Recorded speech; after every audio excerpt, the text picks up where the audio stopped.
할렐루야. 오늘 성경 말씀 역대상 18장 보겠습니다. 역대상 18장 말씀 보겠습니다. 그 후에 다윗이 블레셋 사람들을 쳐서 항복을 받고 블레셋 사람들의 손에서 가드와 그 동네를 빼앗고 또 모압을 치매 모압 사람이 다윗의 종이 되어 조공을 바치니라. 소바왕 하닷 에셀이 유브라데 강가에서 자기 세력을 펴고자 하매 다윗이 그를 쳐서 하마까지 이르고 다윗이 그에게서 병거 1000대와 기병 7000명과 보병 20000명을 빼앗고 다윗이 그 병거 100대의 말들만 남기고 그 외에 병거의 말은 다 발에 힘줄을 끊었더니 다메섹 아람 사람이 소바왕 하닷 에셀을 도우러 온지라. 다윗이 아람 사람 22000명을 죽이고 다윗이 다메섹 아람에 수비대를 두매 아람 사람이 다윗의 종이 되어 조공을 바치니라. 다윗이 어디로 가든지 여호와께서 이기게 하시니라. 다윗이 하닷 에셀의 신하들이 가진 금 방패를 빼앗아 예루살렘으로 가져오고 또 하닷 에셀의 성읍 디브앗과 군에서 심이 많은 놋을 빼앗았더니 솔로몬이 그것으로 놋대야와 기둥과 놋그릇들을 만들었더라. 하마당 도우가 다윗이 소바왕 하닷 에셀에 온 군대를 쳐서 무찔렀다 함을 듣고 그의 아들 하도람을 보내서 다윗 왕에게 문안하고 축복하게 하니 이는 하닷 에셀이 벌써 도우와 맞서 여러 번 전쟁이 있던 터에 다윗이 하닷 에셀을 쳐서 무찔렀음이라. 하도람이 금과 은과 놋의 여러 가지 그릇을 가져온지라. 다윗 왕이 그것도 여호와께 드리되 에돔과 모압과 암몬 자손과 블레셋 사람들과 아말렉 등 모든 이방 민족에게서 빼앗아 온 은금과 함께하여 드리니라. 수레아의 아들 아비새가 소금 골짜기에서 에돔 사람 18,000명을 쳐 죽인지라. 다윗이 에돔의 수비대를 두매 에돔 사람이 다 다윗의 종이 되니라. 다윗이 어디로 가든지 여호와께서 이기게 하셨더라. 다윗이 온 이스라엘을 다스려 모든 백성에게 정의와 공의를 행할세. 수레의 아들 요압은 군대 사령관이 되고 아일롯의 아들 여호사밧은 행정장관이 되고 아히두베의 아들 사독과 아비아달의 아들 아비멜렉은 제사장이 되고 사워사는 서기관이 되고 여호야다의 아들 분하야는 그렛 사람과 블렛 사람을 다스리고 다윗의 아들들은 왕을 모시는 사람들의 우두머리가 되니라. 아멘. 할렐루야. 아멘. 지난 시간에 역대상 17장에서는 다윗이 백향목 궁에 살면서도 우리 성전을 건축하지 못했다 하는 생각이 들어서 나단 선지자하고 상의하고 또 그가 동의하면 막 준비하려고 그러는데 하나님이 나단 선지자에게 그러지 말라라고 말씀을 전하게 하셨고 또 그 말씀 가운데는 성전 건축을 하지 말라 그랬지만 그를 왕으로 삼고 그의 자손에게 왕조를 잇게 하시고 또 그에게 더 복을 주셔서 나라를 든든히 세우시겠다 하는 말씀을 주셨기 때문에 감사합니다라고 기도하는 내용을 봤죠.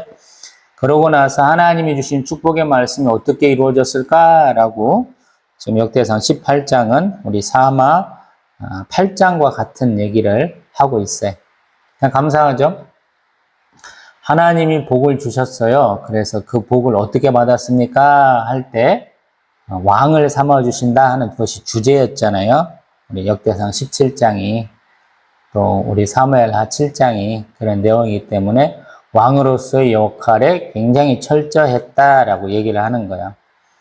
우리 사울왕은 정복을 안 한 것처럼 얘기를 하잖아요. 우리 다윗만 쫓아다닌 걸로 사위 죽이려고 자기 아들 요나단을 왕 삼아주려고 자꾸 쫓아다닌 것 같잖아요. 근데 제법 사울왕도 정복 정쟁을 많이 한 걸로 얘기를 합니다. 우리 사울왕이 기름 부음 받으려고 하는 과정 중에도 가다 보니까 블레셋 사람의 우리 주둔지 같은 우리 여기로 말하면 수비대 같은 영문이라고 하는 표현이 나왔었잖아요. 그들이 이렇게 병영을 성취하고 있기 때문에 그것을 통과해야 된다는 얘기거든요. 오늘 역대상 18장에서 조금 자주 등장하는 단어 중에 하나가 수비대라는 단어가 좀 보이죠. 왜 그러냐면 거기에 주둔지를 둔 거예요. 쉽게 말하면 해외 파병. 우리가 NGO 활동이라고 해서 뭐 우리 정부 활동도 아닐 수도 있지만 UN 평화유지군이라는 개념으로 우리가 여러 나라의 병력들을 파견하고 있잖아요. 우리는 주로 전투부대보다는 공병부대 같은 또 의료부대를 많이 파견을 했었죠. 여기 지금 다윗왕도 이기면서 그렇게 된 거예요. 그 내용을 좀 자세히 한번 살펴봅니다. 첫 번째는 블레셋 사람들하고 전투를 해왔고 가드를 빼앗았다 그래요. 우리가 지금 팔레스타인 가자 지구하고 지금 이스라엘하고 전투 중인 상황이죠. 전쟁 중인 상황이죠. 그거보다는 조금 이스라엘에 더 가까운 쪽이 가드고요. 그 다음에 모압 사람들, 이제 뭐 사해 동편 정도 있는 사람들, 또 그다음에 소바왕 하다데셀이라 그래서 조금 지그러움으로 말하면 시리아 정도의 땅, 레바논, 시리아 뭐 이런 땅이 있잖아요. 그쪽으로 가까운 쪽에 지금 전쟁을 좀 하고 있는 것 같아요. 근데 여기는 보니까 우리 이스라엘은 전통적으로 보병 부대죠. 아마 초원이 별로 없어서 그런 것 같아요. 산악지대에 때로는 초원이 있어야 말들을 기르기가 쉬운데 이스라엘은 지금 어찌 보면 스텝기후에 해당하는 큰 나무도 없고 짜잘한 이러한 나무들만 있고 풀이 조금 있을 수 있는 지역. 그것도 지중해 연안은 곳, 그 다음에 우리 갈릴리 호수변에 좀 풀이 있고 나무가 좀 자라고 다른 곳에는 나무 옆에 나무가 좀 없을 정도로 조금 척박한 땅이기 때문에 말을 좀 못 키우는 것 같아요. 쉽게 말해서. 근데 여기서 보니까 소바왕 하다라사라는 사람한테는 병거 1000대, 기병 7000을 아마 죽인 것 같아요. 대단한 전과죠. 보병이 기병을 이기기는 너무 힘들어요. 왜냐하면 기동성이라는 게 그렇게 중요해요. 우리 나폴레옹, 프랑스 나폴레옹 같은 경우에는 그가 포병 장교, 또 우리 기병들을 잘 썼다 그래요. 그래서 그 당시 유럽 군대가 이렇게 진군하는 속도보다는 2배, 3배가 빨랐다 그래요. 그래서 그 사람들 개념, 뭐, 이렇게 통상적인 상식 안에서 계획을 세우면 안 맞다라는 거예요. 프랑스 군대가 여기쯤 오겠어? 라고 기대하고 있는데 벌써 그거보다 2배, 3배를 더 빨리 기동해서 오니까 공격이나 수비가 만만치 않은 거죠. 가뜩이나 또, 포병과 기병대를 잘 이용한 분이라 이렇게 속전속결에 강했던 분이라고 얘기를 하는 것 같아요. 우리 몽골 제국도 기동력이 굉장히 좋았죠. 그래서 뭐 러시아 근처까지 진출하기도 하고 뭐 그랬었죠.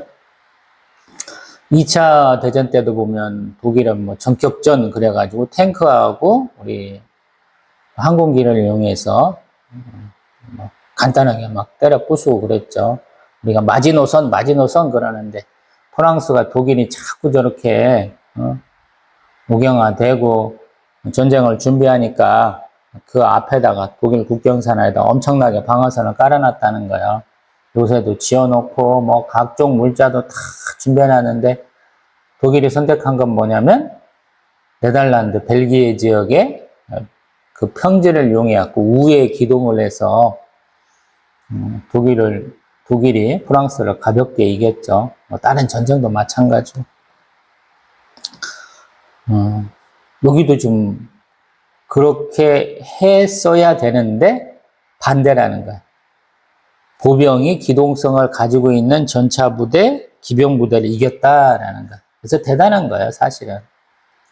하나님이 자기보다도 더 강한 민족들하고 싸우는데 니들은 말을 가지지 마, 말을 키우지 마 이렇게 하고 말씀하셨기 때문에 항상 세력도 없고 사람도 없고 기술도 부족한데 그냥 한 손은 쓰지 마. 그것도 자기들이 주로 많이 쓰는 오른손 뒤에다 묶고 왼손하고 싸워서 이겨 뭐 이런 개념이에요.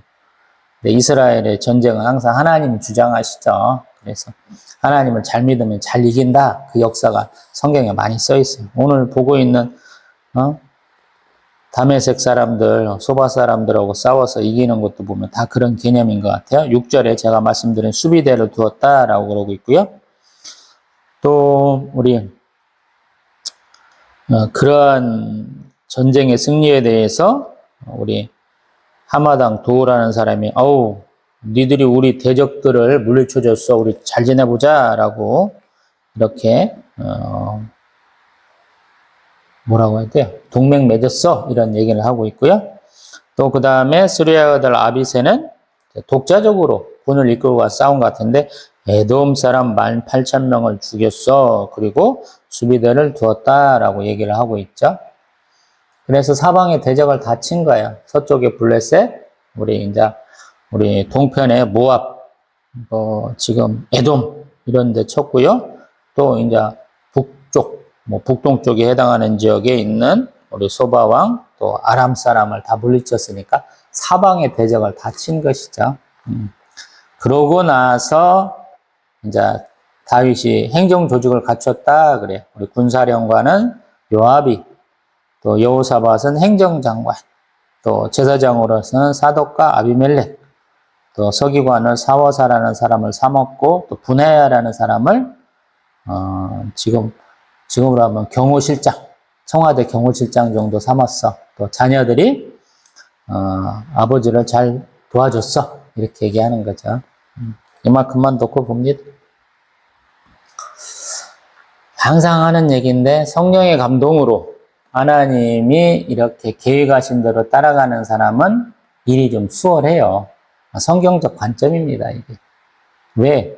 하나님이 계획하시고 하나님이 이끄시니까 자기는 그냥 참여자가 돼서 이렇게 따라가는 듯한 느낌이에요. 그냥 순풍에 돕단 듯이 가는 거예요. 참 감사하죠. 하나님이 자신이 일생일대의 계획을 이렇게 세웠던 것을 하나님이 허락하시지 않았는데도 불구하고 다른 것들은 하나님이 더 복을 주셨어. 이렇게 얘기하죠. 그래서 때로는 자신을 이렇게 돌아보면서 점검도 해야 돼요. 내려놓을 건 내려놔야 돼. 또 반대로 하나님이 주신 것은 정말 열심을 다해서 해봐야 돼요. 여기도 지금 다윗이 왕의 신분으로서는 가장 중요한 거, 사방의 대적과 싸워서 이겼다라고 그러잖아요. 그것도 강대한 대적과 싸워서 이겼다라고 그러잖아요. 사울왕이 좀 아쉬운 점이 뭐냐면 사방의 대적과 싸웠는데도 불구하고 이스라엘하고 거의 철천지 원수 같은 블레셋하고 싸워서 진 거거든요. 3,000명의 용사를 모았었어 라고 자랑을 했는데 그 용사를 데리고 가서 블레셋하고 싸워가지고 그냥 이스라엘이 바란 것처럼 그냥 완벽한 승리를 가져오지 못했다라는 거야. 질질 좀 끌려가듯이 겨우겨우 버티는 듯 같은 느낌이거든요. 근데 다윗왕은 벌써 많이 이겼다라고 얘기를 하잖아요. 저희들 앞에서도 그 말씀 봤었어요. 다윗왕이 왕으로 이렇게 뽑혔다니까 블레셋 사람들이 그 말 듣고 와서 시비를 걸었잖아요. 전쟁을 걸어왔잖아요. 그게 역대상 14장, 사무엘하 5장에 있는 내용인데 우리 여부수성, 예루살렘 성 근방으로 2번에 걸쳐서 아마 침략을 했는데 2번 다 물리쳤죠. 그래서 제가 유추해 보기에는 그런 것 같아요. 이스라엘 영토에 있는 사람들이 우선적으로 쳐들어왔고 또 그 다음에 그 영토 안에 있는 우리 주둔했던 주둔했던 병력들을 물리친 다음에는 직접 본토까지 공략해서 성공했다 이렇게 생각이 되는 거예요. 지금 역대상 18장에는 가드를 빼앗았다 그러잖아요. 우리 블레셋은 5 도시의 연합체잖아요. 가사, 가드 이렇게 시작하는 5개.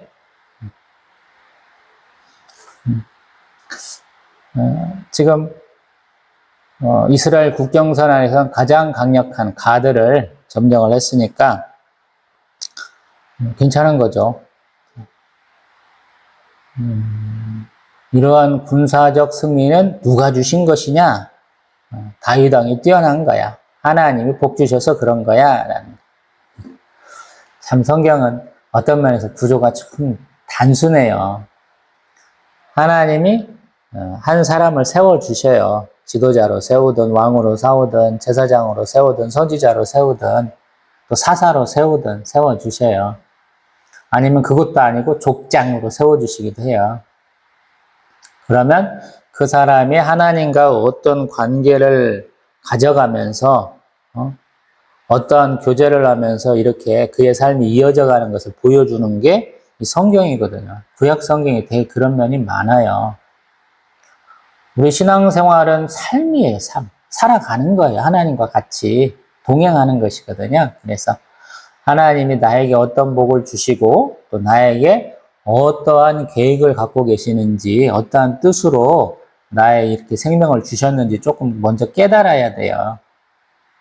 그러고 나서 내가 하나님의 백성, 하나님의 자녀로서 어떻게 하나님의 영광을 위해서 살 것인가 고민해 보는 것이거든요. 지금 다윗 왕이 하나님의 영광을 위해서 가장 해보고 싶었던 건 뭐냐면 성전 건축이었어요. 왜?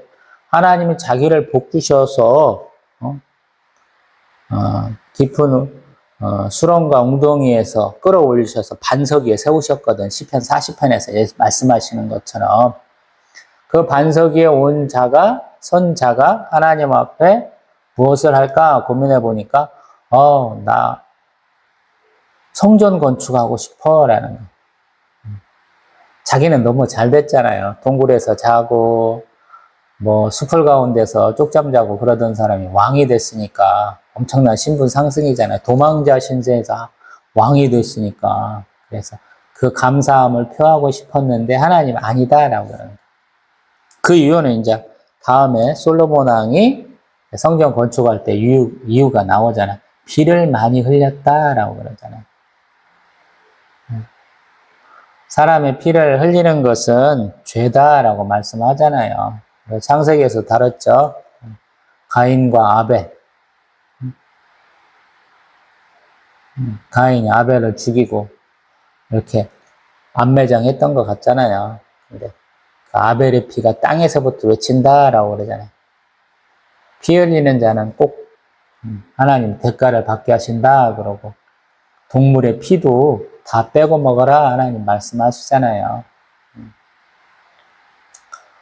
뭐 예루살렘 총회에서도 그 말씀은 우리가 613가지 율법 중에서 좀 남겨야 돼라고 그러잖아요. 피채 먹지 말자. 사울왕도 그런 면에서 조금 잘못이 있었잖아요. 블레셋하고 전투 중에 우리가 하나님 앞에 열심을 내서 금식해야 성공할 것 같아, 이길 것 같아. 그래서 아무것도 먹지 말라 그러는데 요나단은 아버지가 말할 때 안 듣고 있어가지고 딴 데 가서 내가 이놈들하고 싸울 수 있는 거 연구하던 사람이라 벌써 남들은 아무것도 안 하고 있는데 올라와 한판 붙자 그러는데 막 언덕백이 올라가잖아요. 우리가 어떤 내용인지 잘 모르는데 언덕과 언덕이 가까워요. 근데 그 밑에가 이렇게 푹 파였어요. 그래서 쭉 내려갔다가 쭉 올라가야 돼. 그래서 공격하기가 쉽지 않은 지역을 요나단은 꾸역꾸역 올라가고 싸워서 이기는 거거든요. 요나단이 그렇게 힘을 내니까 사람들이 막 겁을 먹고 도망을 간 거죠. 그러고 나서 요나단이 힘 빠져갖고 보니까 꿀이 있어요. 그래서 한 번 이렇게 찍어 한 번 먹었는데 그거 갖고 아버지는 하나님 앞에 맹세하니까 너 죽어야 돼. 그런데 백성들이 오늘 요나단 같이 힘쓴 사람이 어디 있어요? 이게 요나단이 만들어낸 승진인데 절대 안 되죠. 그래서 요나단 살려주잖아요.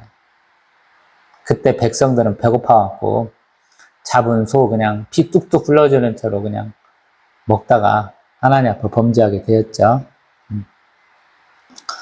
다시 역대상 18장으로 돌아오면 정복의 범위가 좀 굉장히 넓어요.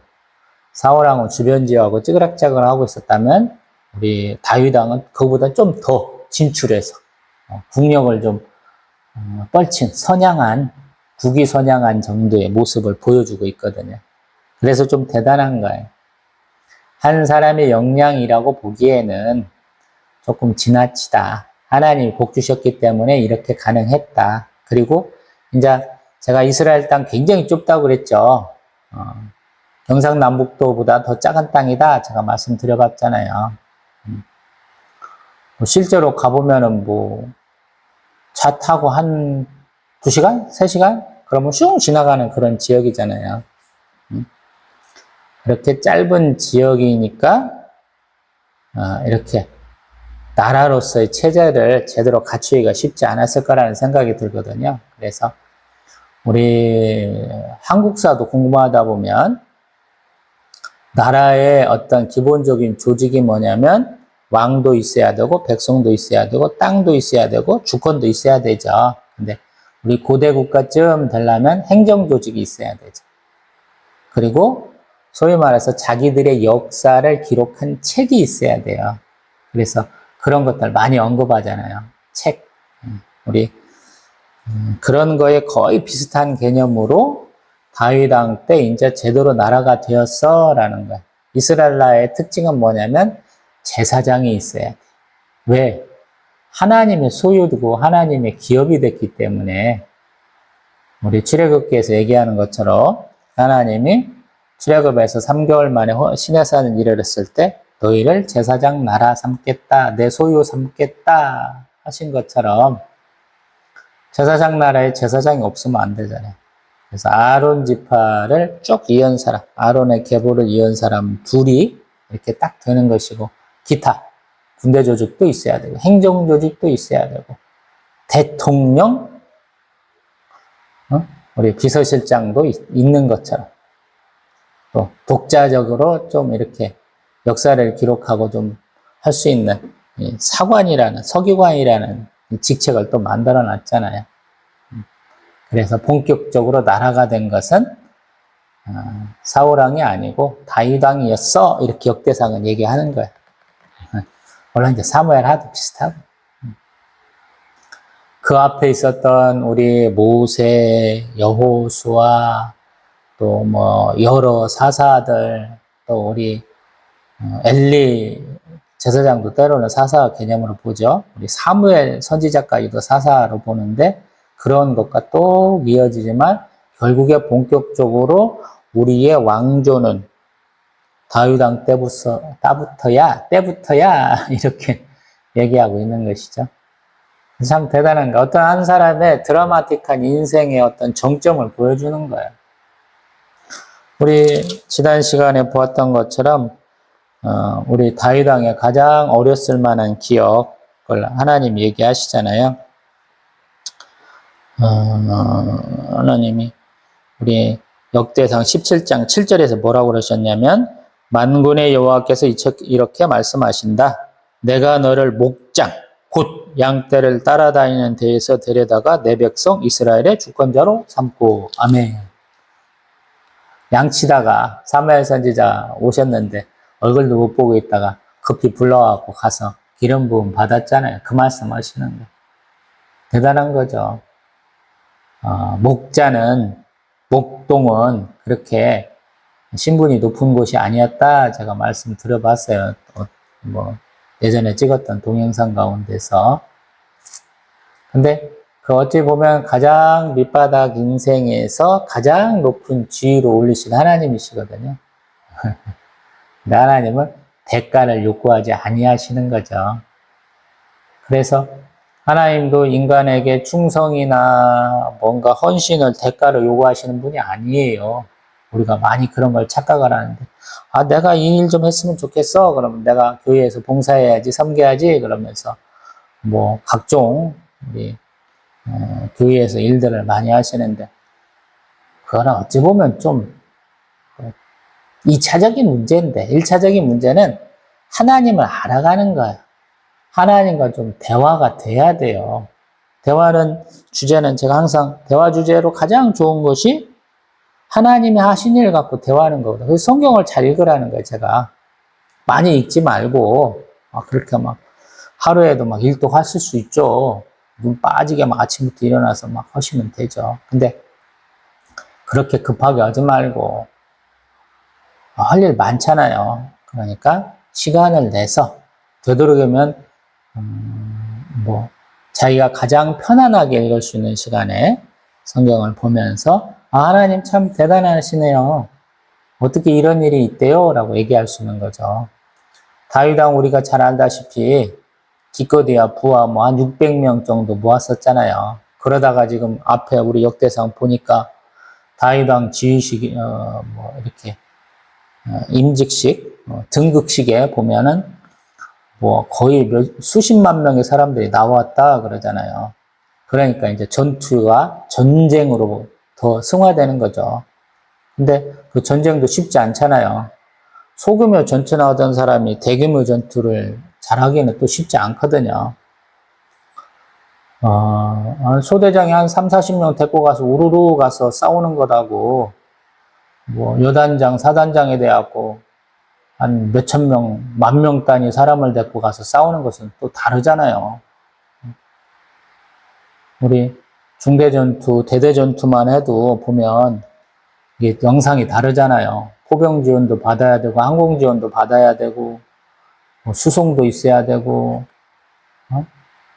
뭐 포반도 있고, 때로는 뭐 우리 탱크 지원도 받을 수도 있고, 다양한 일들이 있잖아요. 이제 그렇게 큰 전투에서도 무난하게 이기는 거예요, 이제. 코딱지만한 나라가 아니에요, 이제. 조금 큰 나라가 됐어요. 이게 하나님 축복하심. 저희도 마찬가지. 저희를 이렇게 성장시키기도 하고, 복주시기도 하시는 분, 하나님이랑 인정을 해야 돼요. 우리는 항상 요만한 자세로 있는 게 아니고 이렇게 커져야 되거든요. 성장해야 돼. 신령한 점만 사모하는 자가 아니고 단단한 음식도 먹는 자가 돼야 되거든요. 그러다 보니까 말씀을 가까이 해야 돼. 그리고 말씀을 보면서 이런 일이 어떠한 이유 때문에 됐는지를 좀 생각을 해야 되는 거예요. 시간 순서가 아니라고 했잖아요. 성경은. 이유예요. 이유. 플롯이라고 하는. 이렇게 연유가 있어서 이렇게 됐구나. 이렇게 의미가 있구나라고 의미를 따져가면서 봐야 되거든. 그러다 보니까 사실은 뭐 비슷한 것은 빨리 갈 수 있는데 조금 다른 영역으로 거기는 이것까지 그 다음에 다른 얘기야 그러면 옆으로 주제가 또 옮겨가면 조금 쉬어가는 것도 괜찮거든요. 그래서 제가 성경은 꾸준히 읽되 좀 천천히 읽어라. 이 의미에 걸리면 못 가거든요. 사실은. 어떤 게 하나가 의미를 찾으려고 막 고민하다 보면 뭐 몇 달 그냥 쉽게 갑니다. 어떤 의미에서 보면. 다음번에는 우리 역대상 19장. 이제 더 큰 전투. 여태까지는 예언에 해당하는, 맛보기에 해당하는 전투고요. 이제 19장은 이제 더 큰 전투에 대한 언급을 하거든요. 또 뵙겠습니다.